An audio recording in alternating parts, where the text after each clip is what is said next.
Good morning. My name is Cristen McMillan, and I'm the host of Community Corner and your Public Information Officer. And I'm here today with Mr. Jon Teske, who is our Assistant Superintendent of Planning and Operations, and Sergeant Ross Partee, who is the Supervisor of SROs for South County. Hi, guys. How are you? Good morning. Good morning. Thanks for being here today. So we're going to talk a little bit about school safety today and what our district is doing with money coming from Safe Schools and with our SROs, and what we're doing to harden all of our campuses to ensure the safety of our students, teachers, and staff. So I'm going to start out with you, Jon. Tell me a little bit about the safety and security vendor conference that you went to recently in Orlando. Yeah, great question. We were invited to attend a two-day conference in Orlando. Dr. Rendell, our school superintendent, myself, and a director from facilities and physical plant. The four of us attended a conference. The first day was basically showcasing with vendors, looking at all materials and supplies and upgrading, hardening of our schools, everything from bulletproof doors, bulletproof glass, to IT applications on your phones, to new locking mechanisms with doors. The second day was the mental health aspect of the safety and security vendor conference. We always have to remember we have to ensure students' mental health and well-being as well as their physical safety as well too. So Dr. Lillian Martinez-Torres and Dr. Rendell attended the second day in Orlando and dealing with school psychologists and experts in the field that deal with mental health. Great. Now, I know we're working on hardening our campuses, and you go to these different vendor conferences to see what options are available. What are some of the things that you saw that we might not have on campuses yet, but that looked really interesting? Well, the thing that jumps out at everyone immediately, the public, parents, is bulletproof doors and bulletproof glass. So we understand living in Florida, we install windows based on wind speed for hurricanes. You know, it's very difficult and expensive to harden every door and window in your district to make them bulletproof. So that was the hot topic over there. There were multiple vendors that dealt with different types of glass and doors. There is a very high expense related to these types of installments. So we speak with the vendors, we look at options, we look and see what we already have in place. Can we modify and upgrade it to save money? We look at strategic places around schools and buildings that maybe not every door is that width or grade of protection for bulletproof, but possibly other areas are that may be more of a common area. Another thing that really jumped out at us was the technological or the IT aspect of downloading apps or purchasing software that can help you track students or track active assailants or intruders on campus that shouldn't be there. Camera upgrades, everything from teachers and students being able to use their own iPhone, their smartphone with apps, being able to track themselves and where they're at on campus and relaying those messages back to a central focal point, even to the point where we could communicate with the sheriff's department on a school campus immediately, and in real time they can assist us with tracking whomever. It may not be an active assailant or an active shooter. It may be a child who's missing. There were mental health experts there from hospitals dealing with people possibly with Alzheimer's, people who may be lost in the public. So it branched out to more than just schools, hospitals, and governmental buildings, that type of thing. Okay. So we talk about hardening our schools, and I don't think that everyone's familiar with that term. And I don't think everyone is familiar with what a single point entry school may look like, but we have one school in particular that was featured on a story on Channel 5 the other day, and that's Glendale Elementary School. So let's talk a little bit about Glendale. And right now it seems as though that has the most updates out of our schools as far as the most progress with single point entry. So what does Glendale look like, and what does it look like to have a proper single point entry school? Sure. So just to let the public become aware, we've been hardening or strengthening our schools since 2013. We're not reacting to the most recent shootings that have happened.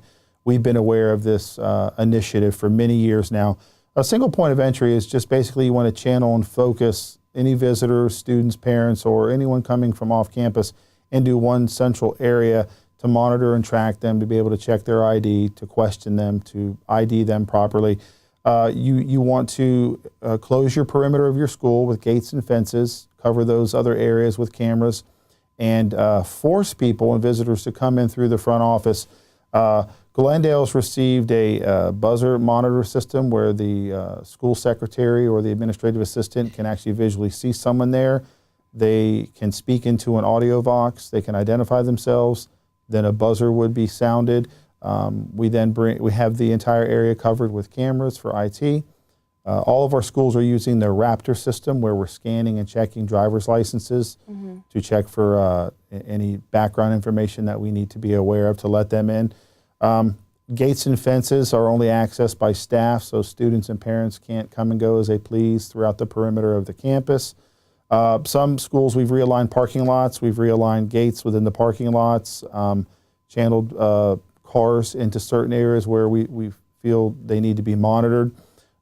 We chose Glendale because I would say that campus is on a smaller scale. Our high schools and middle schools also have these characteristics of single point of entry. They just don't look the same at every school. Every layout is different. Every school is different. But Glendale, we could focus on the single point of the office for that interview to let the public know that this on a small scale, this is what schools can expect. Many of them have aspects of it. All the schools are going to receive upgrades on their single point of entry.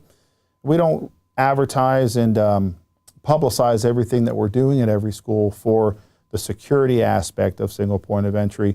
We won't specifically take people through and tell them every corner and every camera and location of every fence and lock, and that's just common sense for security. So at Glendale, we gave an overview of what can be expected at all the schools throughout the summer and throughout the fall of next year. Right, and that's true for any of our policies or procedures related to student safety, is that there's just certain things that we can share with the public and certain things that we can't. And we know that people really want to know what we're doing, but for the safety of the students and the teachers and the staff within the school, we can't share that information. You don't want certain people to know, people that would be a threat, to know what you're doing in an emergency. Yes, we've said for many years now, the school district has a plan. They've always had a plan, but we just don't share that plan. Right, right. And that's why we have teams on each campus that are handling that plan and that are always up to date with the training and what we're supposed to be doing under emergency situations. Now, you mentioned the Raptor system, and I'm going to throw this question to Ross because I've heard a lot on social media parents talking about they're worried they won't be able to have lunch with their students anymore, that they'll be kept completely off campus, that they can't, visit their students in classrooms. And I kind of wanted to reiterate that that's not the case. We just want to make sure that everyone is going through the same process to get into schools. Have you heard anything from the public? I actually haven't heard anything from the public directly about the Raptor system. And the Raptor system is designed just to make sure that we know who you are and what your purpose is on the campus. And if you have anything in your background that would give us any alerts, to give us a chance to spend a little more time with you, talk to you a little bit more about whatever it is you're doing and who you are. As far as feedback, though, from the public, everything's been great with respect to the other safety and security measures that we've taken and training and things like that we've done so far. So overall, it's been a very positive feedback. Right. So the Raptor system, just to clarify for anyone who's not familiar with it, is a system that we use when you enter a school campus and you provide your ID. It's not to just scan your ID so that they can take your picture and you can put your sticker on. It actually does a partial background check. Is that accurate? That's right. Okay, so anyone who's coming in, you may be a familiar face, you may have visited several times before, but everyone must go through the same process. And it's my understanding that as long as that's being done, of course you can have lunch with your child. Of course you can visit a classroom as long as you're following the school procedures and policies. So we don't want that to change. We just want to make sure that everyone on campus is safe. That's right. And Cristen, just to caveat on your comment, the Raptor system also helps log in volunteer hours. Exactly. So schools will actually set their filters or set their parameters. They will track volunteer hours. They can use Raptor to track early releases and early pickups for students. So it does a lot more It does more than just security. It actually helps in a very positive way for tracking all our senior, adult, and youth volunteers that we use throughout the year. And I know all of our magnet schools require so many volunteer hours, so that Raptor system has become very helpful in parents and the administrators to track those types of things. Right, that's a great point, exactly. It is helpful for that. So Ross, we have been doing some drills this month, and we've already had one. We had our Code Red active shooter drill, and that was for all of our secondary schools. Now, what was your opinion of that? How did it go? Did it run smoothly for the district? Absolutely. So last Friday, May 4th, after lunch, every secondary school, like you said, the high schools, all the middle schools, Wabasso School, and the Alternative Center for Education, they all ran a drill with their SRO. Their safety team met beforehand. I met with all the SROs, the municipalities, officers that are assigned to the schools in the cities of Vero and Sebastian. We all met prior to this, and we came up with a plan, a scenario that we wanted to run that was basic because we're just getting started with these drills, specific to active shooter. And we ran it. It went great. I heard nothing but positive feedback. I was at Vero Beach High School, and then I went down to Oslo Middle School, met with Mr. Teske. We watched and participated in that drill, or evaluated that drill. Minor things came up, but overall it was very, very well ran, smooth. Everybody did exactly what they were supposed to do. So as a building block, it was a phenomenal start. That's great. And all of our teachers earlier this year had the ALICE training. Correct. Now, did you observe that they were using that training, that the students were using that training? What sort of things did that involve that may have been different from a Code Red drill they've done in the past? So, like I said, it was a very basic drill. It was very beginning a building block, but it was the overall awareness. Everybody took it serious. I think typically, historically, you might have heard a little bit of cutting up by some of the students and teachers in the classroom. There was very little of that, almost none, really. Everything was done very, very seriously, and we. Part of the drill was to take steps beyond locking the door. Right, exactly. So that was done. Lights were shut off. Measures were taken within the classroom to safeguard that classroom and make it hard. As we talked about hard schools, we make the classrooms hard when this happens. Right. I'm very proud personally of our students and teachers and the staff at the schools, because I think that, like you said, everyone's taking things a lot more seriously. Definitely. And they understand that it's a very serious situation. And although we're practicing, they're taking it seriously, and they're not fooling around anymore, and they're listening to their teachers, and that's why everything is running so smoothly. Everyone's very well prepared. Definitely. Jon, do you have anything to say about the drills? I know you were on campus. Sure. The old saying, practice makes perfect. Well, no plan is perfect. Nothing will ever be perfect to be able to combat every threat that we have. But when you do practice and you do rehearse and you run through drills, things become habits. So you can react when something is happening and you don't have to think, you just move. We know that will take time for our teachers and students, but this is the foundation for what we need to do. Next year, the school district safety team, we're going to conduct our monthly fire drills as we do. We conduct 2 in the first month of school and then 1 each month. But immediately after a monthly fire drill, we will then do a code drill. So the code drill can be a code yellow, could be a code red, could be practicing an evacuation, a bomb threat, could be a tornado drill. The schools will decide what code drill they will like to participate in based upon their school-based safety teams. We've always done our drills. We've always done our code drills, but we're going to make them more frequent. We're going to make them monthly so we can ensure that this practice is happening and we're not just reacting. We can build upon what we've already learned for next year. We were very pleased working with law enforcement, all of our agencies, to be able to incorporate this active shooter code red drill with faculty, staff, and students.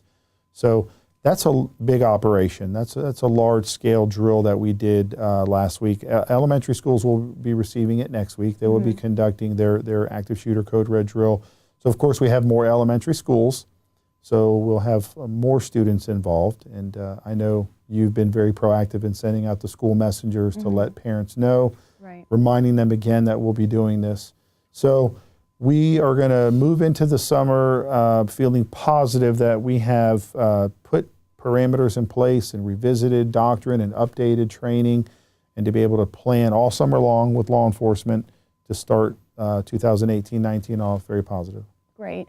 And I know we're all parents, and as a parent myself of 4 students in the district, I was very pleased that the teachers were trained first on these procedures and on the ALICE training before we put the students into the mix. So I think that they were very aware of what was happening and what to expect and how to be very sensitive to student reactions before we did that. So I thought that that 2-step process was great.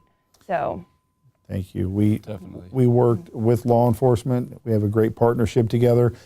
We also worked with some mental health experts within our district. We worked with some ESC and mental health staff at our school district. So we've met. Sergeant Partee and I have been planning these drills since last July. Correct. So once again, these drills are not we're not reacting to the Parkland shooting. We had Right. these in place, planning for them since last summer. Right. So we will continue to reach out we take advice from anyone who wants to email us or call us, from the public, parents. We are very good at calling them back and listening to their concerns. Absolutely. Now, Ross, remind us again, how many officers are in our traditional public schools? So in our public schools, there's 23 SROs. Okay. And how many did we add recently? To public schools, 12. Okay. That doesn't include Vero Beach and Sebastian. So if you include those, there's 2 in Vero, 2 in Sebastian. So that'll be 16. Okay. And what is the district doing as far as in our traditional public schools cost sharing with the sheriff's department? So we split the costs 50-50 with the school district. That's been going on for, as far as I know, for several years. It's a great partnership. We work closely, Mr. Teske and I, and before us, there was the relationship was great with law enforcement, the school district, and that's going to continue. We talk almost daily about things that are going on and what we can do better, and what we are doing good.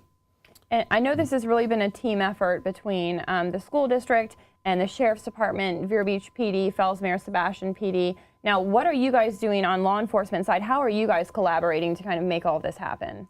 So historically, we've basically just kept in good communication. We meet regularly to talk about what's going on at everybody's schools, what your safety team doing, or do you need help? I need help, stuff like that.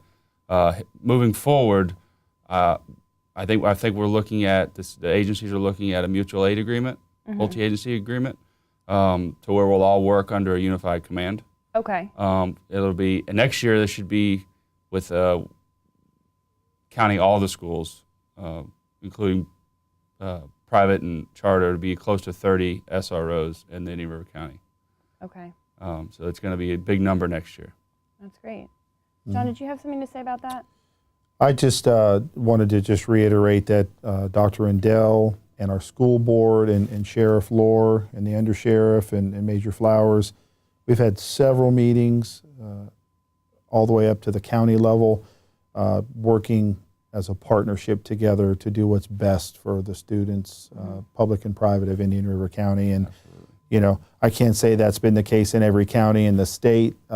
We're very lucky here to be in Indian River County, to have such a phenomenal relationship with our law enforcement agencies and our school board and our county representatives, to be able to make these decisions quickly and efficiently and get those measures in place. Right, right.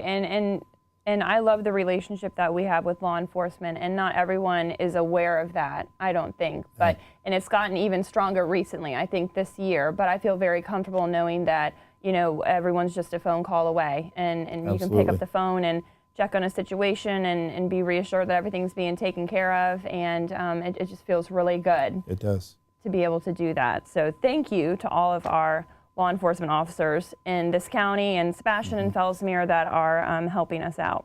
Really appreciate it. Before we finish today, I want to talk a little bit about Safe Schools and the money that we're receiving. Now, starting in August is when we can apply for grants to receive money. There's $400 million up for grabs in the state of Florida. Tell me a little bit about the Safe Schools money and what we have to do in our district to receive some of that funding. Sure. So the Safe Schools funding's been in place for years. It varies from year to year. I just want to let the public know that Indian River County has been proactive for years ensuring safety and hardening of schools and single point of entry and working with law enforcement SROs. We have always budgeted efficiently and correctly within our school budget to make sure we have funding in place to upgrade cameras and to ensure fences and gates need to be replaced. So when and if that Safe Schools funding trickles down, I'd just like the public to know that we have funding in place and we've budgeted for next year to ensure that we have funds set aside. We will have to take the directive from the state, basically take their advice on what we need to harden and improve. We will use the Florida School Safety Assessment Tool, which has been developed. We will use this tool with a third-party consultant to do a threat assessment every school and every facility this summer. Once that threat assessment is done and we've inputted that data into that assessment tool, we'll receive feedback on how we need to move forward with that. At that point, we will apply for the grant to the state, stating and explaining and justifying why we need a certain amount of funds to do that. But there's one pot of money for every county in the state and each school district, and everyone's going to have their hands in the pot. Right. So when and if it comes and whatever the amount is, we've been proactive on our side to ensure that we can at least begin these measures starting this summer and moving into the fall. So is the grant based on needs? How do they determine how much money goes to Brevard County and how much money goes to Palm Beach and then to us? You know, it's going to be based on need, size, student enrollment, the age of your buildings, the age of your IT equipment, Right. Your law enforcement presence. If you're not in a very proactive district as we are, they're going to possibly suggest you use more law enforcement, Right. hiring SROs at your school, or possibly safety officers or security officers. They're going to, these third-party consultants that come in and do these assessments with the districts are going to give their professional opinion, and they assess hospitals and government buildings, not just schools. So it's going to be based on a lot of criteria that I don't have. We don't have the rubric or the matrix that they're using. Right. But if it's safe to assume, they're going to have to look at size, age, and availability of resources as they allocate these funds. And we should be receiving that money by December, is that correct? That's correct. That's Okay. correct.